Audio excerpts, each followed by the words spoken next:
'Cause this perfect world begins and ends with. Dans mon monde parfait, on passerait les Star Wars en boucle continue. Mais il y a une faille de logique qu'on doit éliminer à tout prix. Une? Elle est bonne. Mettons que t'es George Lucas. Tu décides de mettre 2 robots dans ton univers de science-fiction. Tout va bien à date.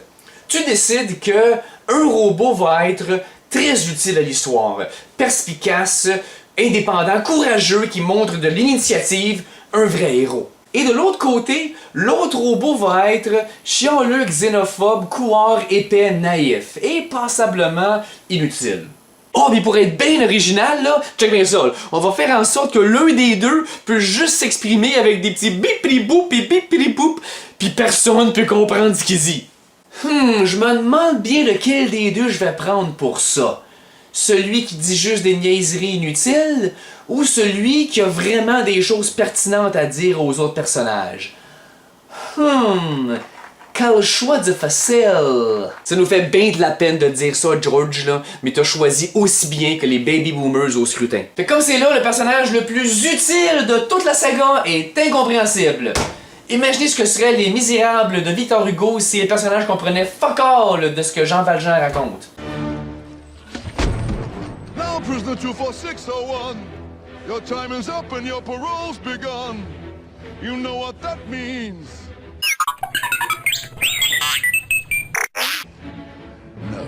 Si au moins t'avais fait en sorte que tous les robots s'expriment avec des bip bip bip boop, ben là, on aurait compris. Ah, ok, c'est une limitation de cet univers-là. Ils ont des lasers géants qui pètent des planètes, mais la technologie Siri pour faire parler des machines est encore au-delà de leur capacité. Bizarre, mais ok, on comprend. Mais non, on peut même pas dire ça, parce que à côté de R2D2, t'as la preuve que les concepteurs de robots, ils sont capables de faire des voix artificielles. T'as le grand Slack Momoun qui est pas capable de s'enfermer 2 minutes au cas où on aurait oublié. Donc ils sont capables de faire parler des robots. On est supposé croire que c'était un choix conscient des concepteurs d'R2D2 de le rendre capable d'exécuter des calculs d'astronavigation en 4 dimensions, là, mais ils n'ont pas mis le programme pour dire « Hello World ».